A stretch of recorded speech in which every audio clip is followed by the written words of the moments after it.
મંદિર પરિસરમાં હાર્ટ એટેકથી મહિલાનું મૃત્યુ થયું છે। વાપીથી પરિવાર સાથે આવેલા મહિલાએ તોડ્યો છે દમ। દર્શન કરતી વખતે મંદિર પરિસરમાં જ ઢળી પડ્યા હતા।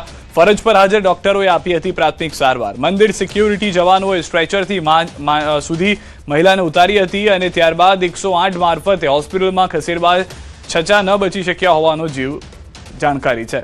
તો હાલમાં હાજર ડોક્ટરોએ આપી હતી પ્રાથમિક માહિતી। પાવાગઢ મંદિર પરિસરમાં મહિલાને હાર્ટ એટેક આવ્યો।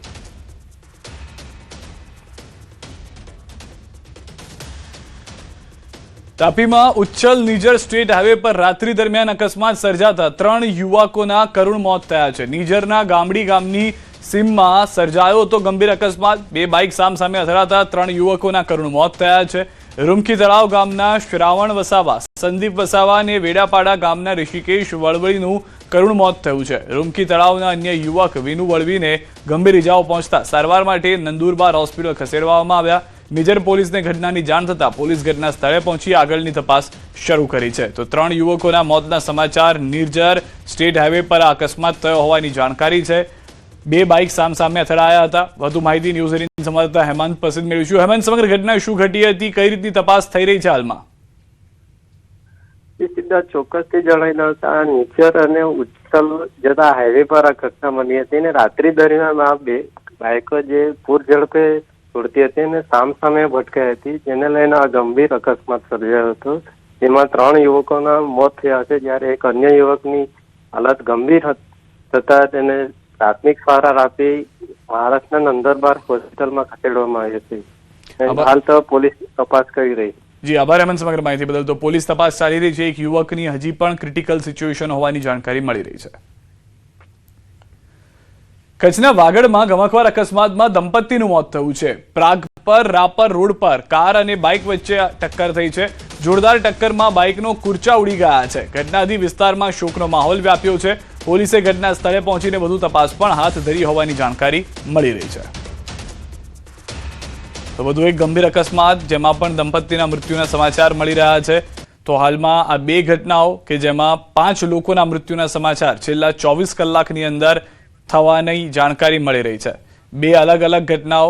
તાપીની પણ ઘટના જોઈ જેમાં પણ બાઇક ચાલકો સામસામે ટકરાયા હતા। આ તરફની બીજી ઘટના કે જ્યાં કચ્છમાં પણ એ રીતની પરિસ્થિતિ જોવા મળી છે કે જ્યાં આગળ કાર અને બાઇક વચ્ચે અકસ્માત થયું હતું। કચ્છના વાગડમાં અકસ્માતમાં 2 લોકોના મૃત્યુ થયા છે, જે દંપતી હતું તેનું। તો હાલના જે દ્રશ્યો છે સ્પષ્ટ કરી રહ્યા છે કે કેટલો ગમખ્વાર અકસ્માત જે હતો તે હતો અને તેમાં પરિસ્થિતિ એ છે કે અકસ્માતમાં એક તરફ ગાડીનો કૂરચો બોલી જાય છે, આસપાસથી લોકો બચાવવા આવે છે, પરંતુ ત્યાં સુધીમાં મોડું થઈ ગયું હતું। બીજી તરફ તાપીના જે દ્રશ્યો છે તેમાં પણ સ્પષ્ટ જોવા મળી રહ્યું છે કે બાઇક ચાલકો રફતારમાં હશે। રાત્રિ દરમિયાન આ અકસ્માત થયો હતો। એક વ્યક્તિ હજુ પણ સારવાર હેઠળ છે। ઉનાના નવા બંદર ગામે પીલુડી વિસ્તારમાં કૂવામાં સિંહ ખાબક્યો। ખુલ્લા કૂવામાં પડેલા સિંહોની ત્રાડથી આસપાસનો વિસ્તાર ગુંજી ઉઠ્યો હતો। લોકોએ વન વિભાગને જાણ કરી હતી। જશાધાર વન વિભાગની રેસ્ક્યુ ટીમે સિંહનું રેસ્ક્યુ હાથ ધરી સિંહને જીવિત બહાર કાઢ્યો હતો। જોકે લોકોના ટોળા વધુ એકઠા થતા પોલીસનો ચુસ્ત બંદોબસ્ત વચ્ચે રેસ્ક્યુ કરાયું। સિંહે રેસ્ક્યુ દરમિયાન અનેક દોરીને દાંતોમાં ભરાવી તોડી નાખી હતી, જેના કારણે રેસ્ક્યુ ખૂબ મુશ્કેલી ભર્યું અને ધડક રહ્યું હતું। આખરે 30 મિનિટની જહેમત બાદ સિંહને હેમખેમ બહાર કઢાયો। સિંહને દશાધાર એનિમલ કેર સેન્ટર લઈ જવામાં આવ્યો છે।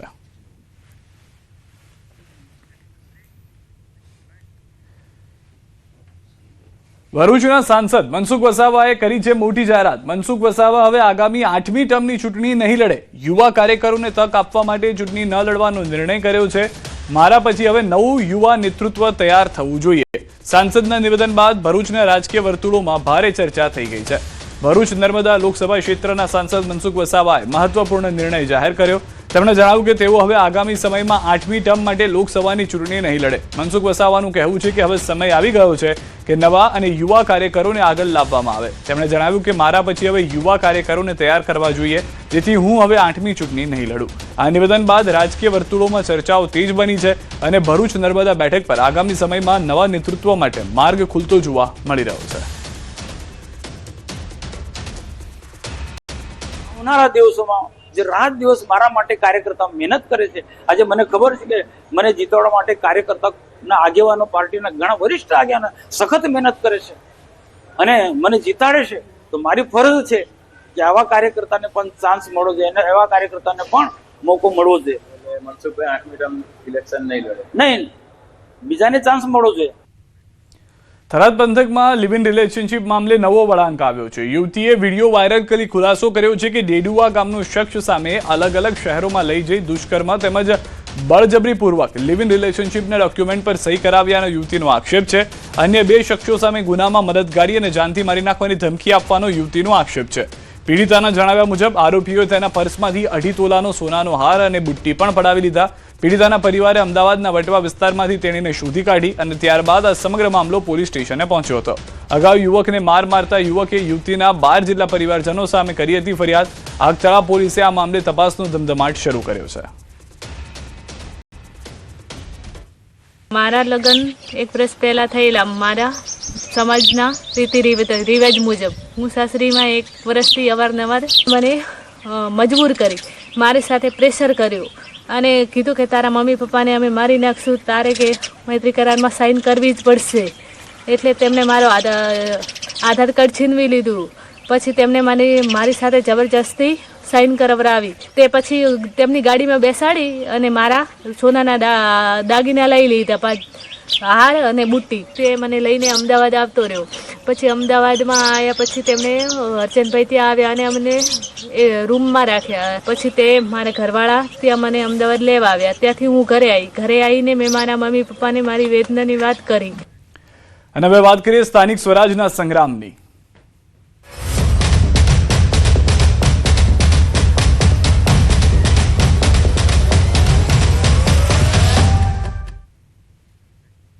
વાવ થરાદ જિલ્લાના મહિલા કોંગ્રેસ ઉપપ્રમુખ ભાવનાબેન ઠાકોર જે નારાજ જોવા મળી રહ્યા છે. કોંગ્રેસમાંથી ટિકિટ કપાતા ભાવનાબેન ઠાકોર ભાજપ સાથે જોડાઈ ગયા છે.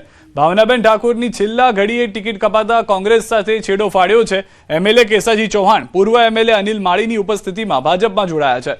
ઠાકોર સમાજના મહિલા આગેવાન સમર્થકો સાથે ભાજપમાં જોડાયા હોવાની જાણકારી મળી રહી છે. તો અત્યારના નારાજગીનો જે દોર છે તે યથાવત જોવા મળી રહ્યો છે. ન્યૂઝ રીન સંવાદદાતા કિશોર અમારી સાથે જોડાઈ ગયા છે. કિશોર, કેટલા આંચકાજનક સમાચાર કોંગ્રેસ માટે અને ભાજપ માટે, કેટલા સારા સમાચાર?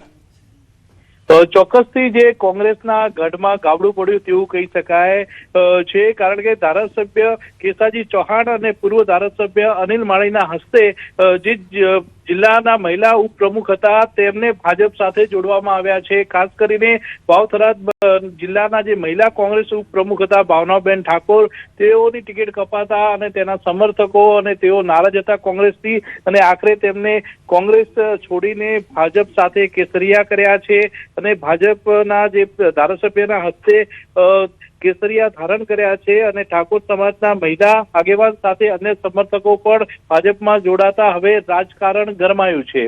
જી આભાર સમગ્ર માહિતી બદલ કિશોર. આ તરફ ગાંધીનગર જિલ્લાના કાલોલ તાલુકા પંચાયતની ચૂંટણીને લઈને વિવાદ ઉભો થયો છે. કોંગ્રેસ પક્ષે સાંતેજ પોલીસ સ્ટેશનના પીઆઈ મુચાળ અને એલસીબી પીઆઈ ડીબી વાળા સામે ગંભીર આક્ષેપ કર્યા. કોંગ્રેસનો આરોપ છે કે ચૂંટણી દરમિયાન પોલીસ અધિકારીઓ તેમના ઉમેદવારો અને કાર્યકરોને ધાક ધમકી આપી રાજકીય હસ્તક્ષેપ કરી રહ્યા છે. આ મામલે કોંગ્રેસે પ્રાંત અધિકારીને આવેદનપત્ર આપી યોગ્ય તપાસ અને કડક કાર્યવાહી કરવાની માંગણી કરી છે, જેને કારણે રાજકીય માહોલ ગરમાયો છે. ભારતીય જનતા પાર્ટીની જિલ્લા પંચાયતના જે સભ્યો છે એ કઈ રીતે બિનહરીફ થાય એવી તાલુકાના પંચાયત તો પણ બિનહરીફ થાય એવી જે કામગીરી મુસાર દ્વારા કરવામાં આવી પીઆઈ સાથે દ્વારા એની સાથે અમને સખ્ત વાંધો છે. અમે આપના રજૂઆત કરીએ છીએ, કલેક્ટરશ્રીને પણ પત્ર લખ્યો છે. કાલે મેં મુખ્ય ચૂંટણી અધિકારીને પણ વાત કરી હતી, રહ્યા જાય છે અમારા યાદવજી સાહેબને પણ વાત કરી હતી. એ પણ છતાંય એમનામાં 1% ફેરફાર કે કોઈની ફોનની અસર થઈ હોય એવું અમને લાગતું નથી. રાજકોટની દક્ષિણ વિધાનસભા બેઠકમાં કાર્યકર્તાઓમાં સંતોષ યથાવત જોવા મળી રહ્યો છે. કાર્યકરો દ્વારા પ્રદેશ પ્રમુખ જગદીશ વિશ્વકર્માને રજૂઆત કરવામાં આવી છે. વોર્ડ નંબર 13ના મહિલા મોરચાના પૂર્વ પ્રમુખ નયના ગોહિલ અને વોર્ડ 17ના પૂર્વ પ્રમુખ વિઠ્ઠલભાઈ પટેલે નારાજગી વ્યક્ત કરી છે. સગા સંબંધીઓને ટિકિટ આપવામાં આવી હોવાનો આક્ષેપ સાથે પોતાની રજૂઆત કોઈ સાંભળતું નથી તેવી ફરિયાદ પણ કરવામાં આવી છે. ટિકિટ આપવાની બાંહેધરી આપવામાં આવી હોવા છતાં અંતે ટિકિટ ન મળતા કાર્યકરોમાં રોષ જોવા મળી રહ્યો છે. વોર્ડ નંબર 13માં વોર્ડ પ્રમુખ બે વાર રહી ચૂકી છો, 2 વાર મંત્રી બની ચૂકી છો અને કેન્સર કાર્ડમાં કીમો લઈને હું દોડી છું. રમેશભાઈને ખબર છે, રૂપાલા સાહેબને ખબર છે, એને કીધું બેન આરામ કરો કે, અને આવતી વખતે ટિકિટ પાકી એવું વચન આપેલું છે માધવ સરે, અને અત્યારે નહીં હોદો નહીં કાંઈ એકય વસ્તુ નહીં, મારી ફાઇલ અહીંયા નથી પહોંચાડી. તો એટલે અમે રજૂઆત કરવા આવ્યા હતા કે મારી ફાઇલ તમારી રીતે પહોંચે. અત્યારે એમ કીધું જોઈ લેશો બેન, અત્યારે એવું એને કીધું આપણને. હવે કાંઈ ન થાય પણ તો એને સુધી વાત પહોંચાડવામાં જરૂર હતી. અમે પૂરી નિષ્ઠાથી કામ કરીએ છીએ. 35 વર્ષથી ભાજપનો કાર્યકર છું. વોર્ડમાં 2 વાર પ્રમુખ રહ્યો છું, 1 વાર મહામંત્રી રહ્યો છું, 2 વાર ઉપપ્રમુખ રહ્યો છું, 1 વાર કોષાધ્યક્ષ રહ્યો છું, 7 વાર હું સક્રિય સભ્ય રહ્યો છું. 35 વર્ષથી આના વોર્ડમાં કામ કરું છું. મારી ટિકિટ ફાઇનલ થઈ ગઈ હતી. છેલ્લી ઘડીએ ભાજપના આગેવાનો રાજકોટના અને ધારાસભ્યશ્રીએ મારી ટિકિટ કપવી છે કે તમે બીજા વોર્ડમાં રહ્યો છો, બીજા વોર્ડમાં તમારું મતદાર યાદીમાં નામ છે. તો 35 વર્ષ સુધી મેં કામ કર્યું આ વોર્ડની અંદર, ત્યાં સુધી પાર્ટી ક્યાં ગઈ હતી? તો ભાવનગર મહાનગરપાલિકાની આગામી ચૂંટણીને લઈને રાજકીય માહોલ ગરમાયો છે. ચૂંટણી માટે આજથી શહેર ભાજપ ચૂંટણી પ્રચારના શ્રી ગણેશ કર્યા. પૂર્વ પ્રદેશ અધ્યક્ષ આરસી ફળદુ અને કેન્દ્રીય મંત્રી નીમુબેન બાંભણિયા રહ્યા હાજર. ભાજપ કાર્યાલય ખાતે જનસેવા સંકલ્પ સભા યોજી. ભાજપમાં 52 ઉમેદવારોને લેવડાવ્યા શપથ. ઉમેદવારોએ લીધો પ્રજાની સેવા અને ભાજપના વિજયનો સંકલ્પ. રણ મેદાનમાં ઉતરવા કાર્યકરો સજ્જ થયા. આ સંકલ્પ કાર્યક્રમમાં શહેર ભાજપ પ્રમુખ કુમાર શાહ, ધારાસભ્ય સેજલબેન પંડ્યા, તુલસીભાઈ પટેલ, યોગેશભાઈ બદાણી સહિતના આગેવાનો હાજર રહ્યા. અને નિષ્ઠાવાન કાર્યકર્તાઓ મહાનગરપાલિકાને વધારે લીડ અપાવે અને ઉમેદવારો જીતે એ પ્રકારના આયોજન માટે માનનીય ફળદુ સાહેબ દ્વારા અમને માર્ગદર્શન મળ્યું છે. રાષ્ટ્ર સેવા માટે થઈને ભાવનગરની અંદર વિકાસ અને પોતાની જે યોગદાન આપવાનું છે, અંત્યોદય સુધીનો જે વિચાર છે ભારતીય જનતા પાર્ટીનો, નાનામાં નાના માણસની જે સેવા થાય એની માટેનો આજે એક સંકલ્પ માટેનો કાર્યક્રમ છે. તો ડાંગમાં સ્થાનિક સ્વરાજ્યની ચૂંટણીને લઈને ફોર્મ ભરાયા બાદ પણ રાજકીય તોડજોડ યથાવત જોવા મળી રહ્યું છે. સામગાહન જિલ્લા પંચાયત બેઠક પર કોંગ્રેસે નવી રાજકીય ચાલ ચાલતા ભાજપમાં નારાજગીનો માહોલ ઉભો થયો. ભાજપને હીરાભાઈ રાઉતના પરિવારમાં ટિકિટ વિતરણને લઈને અસંતોષ સામે આવ્યો, જેમાં તેમની પત્નીને ટિકિટ મળતા અને બનેવીને ટિકિટ ન મળતા ગોપાલભાઈ બંગાળે નારાજગી વ્યક્ત કરી અને 100 થી વધુ કાર્યકર્તાઓ સાથે કોંગ્રેસમાં જોડાઈ ગયા. કોંગ્રેસના માજી ધારાસભ્ય મંગળ ગાવિતની આગેવાનીની હેઠળ તેમણે કોંગ્રેસનો કેસ ધારણ કર્યો અને હવે સામગાહન તાલુકા બેઠક પર ભાજપના નીતિનભાઈ રાવત સામે કોંગ્રેસના ગોપાલભાઈ બંગાળે મેદાનમાં છે. બંને વચ્ચે મામા ભાણેજનો સંબંધ હોવાને કારણે આ ચૂંટણી વધુ રસપ્રદ બની છે. એક જ પરિવારના સભ્યો, કાકી ભત્રીજો અને બનેવી વચ્ચે ત્રિપાંખીયો જંગ જામતા ડાંગના રાજકારણમાં આ બેઠક સૌથી વધુ ચર્ચાનો વિષય બની છે. સામાન્ય ચૂંટણી અહીંયા છે તો તૈયારી થઈ રહી છે, ત્યારે આ સામગાન મતક્ષેત્રમાંથી જેઓએ આજે આજ સુધી છે તો ભાજપની કંઠી પહેરીને ભાજપનું અડીખમ કામ કર્યું હતું, પણ ભાજપની નીતિ રીતિથી છે તો એ કંટાળીને આજે છે તો કોંગ્રેસમાં જોડાયા છે. એવા ગોપાળભાઈ, એમને છે તો આજે કોંગ્રેસે ખેસ પહેરાવીને એમને છે તો કોંગ્રેસમાં સમાવી લીધા છે. સુરત મહાનગરપાલિકા ચૂંટણી પહેલા રાજકીય માહોલ ગરમાયો છે. સુરત કોંગ્રેસે ગંભીર આરોપ લગાવતા જણાવ્યું કે પોલીસ ખાનગી કપડામાં ઉમેદવારોના ઘરે પહોંચી તેમને બીવડાવી અને પક્ષ છોડાવવા દબાણ કરી રહી છે. આક્ષેપો વચ્ચે કોંગ્રેસના નેતાઓ સુરત કલેક્ટર કચેરીએ પહોંચ્યા છે, જ્યાં તેઓ સત્તાવાર રજૂઆત કરી છે. કોંગ્રેસે દાવો કર્યો છે કે અગાઉની જેમ આ વખતે પણ ઉમેદવારોને તોડવાનો પ્રયાસ થઈ રહ્યો છે, જેને લઈને શહેરમાં રાજકીય ખળભળાટ મચ્યો છે. ચૂંટણીનું આચારસંહિતાનું પાલન કરવાનું હોય છે, તો આ એસઓજીના પીઆઈ, એસઓજીના સ્ટાફ મુખ્ય કેમ્પસની અંદર તેઓ અહીંયા શું કરતા હતા, અહીંયા શું ચાલતું હતું, એમને કોણે બોલાવવામાં આવ્યા અને તેઓ ભારતીય જનતા પાર્ટીના નેતાઓ સાથે હાથમાં હાથ મિલાવી અને હથિયાર અને દંડા સાથે શું કરવા માંગતા હતા, તેની અમે એની તપાસની માંગણી કરીએ છીએ. સુરત જિલ્લામાં ભાજપે પલસાણા તાલુકા પંચાયતની ચૂંટણીમાં ખાતું ખોલ્યું છે. વરેલી એક બેઠક પર ભાજપના ઉમેદવાર નેહાબેન સંજયભાઈ રાઠોડ બિનહરીફ ચૂંટાઈ આવતા ચૂંટણી પહેલા જ આ બેઠક પર કેસરીઓ લહેરાયો છે. આ જીતને લઈને ભાજપના કાર્યકરોમાં ભારે ઉત્સાહ પણ જોવા મળી રહ્યો છે અને જિલ્લામાં રાજકીય ગરમાવો પણ વધ્યો છે. આ એક પલસાણા તાલુકાની વરેલી બેઠક જે છે એ બેઠકના ઉમેદવાર બિનહરીફ થવા પામ્યા હતા. આપણે જે બિનહરીફ થયેલા જે નેહાબેન છે એમની સાથે વાતો કરવાનો પ્રયાસ કરીશું. જી, તમે બિનહરીફ થયા છો, કેવી ખુશી, શું કહેશો? મને ખૂબ આનંદ થાય છે. ભારતીય જનતા પાર્ટીમાં વરેલી બેઠક પરથી દાવેદારી કરી હતી અને પાર્ટીએ મને ટિકિટ આપી હતી અને ગઈકાલે મેં ઉમેદવાર ફોર્મ ભર્યું હતું, પરંતુ મારી સામે અન્ય કોઈ પક્ષ કે ઉમેદવાર ફોર્મ નહીં ભરતા હું મારી પલસાણા તાલુકા પંચાયતની વરેલી એક બેઠક પરથી બિનહરીફ થઈ છું.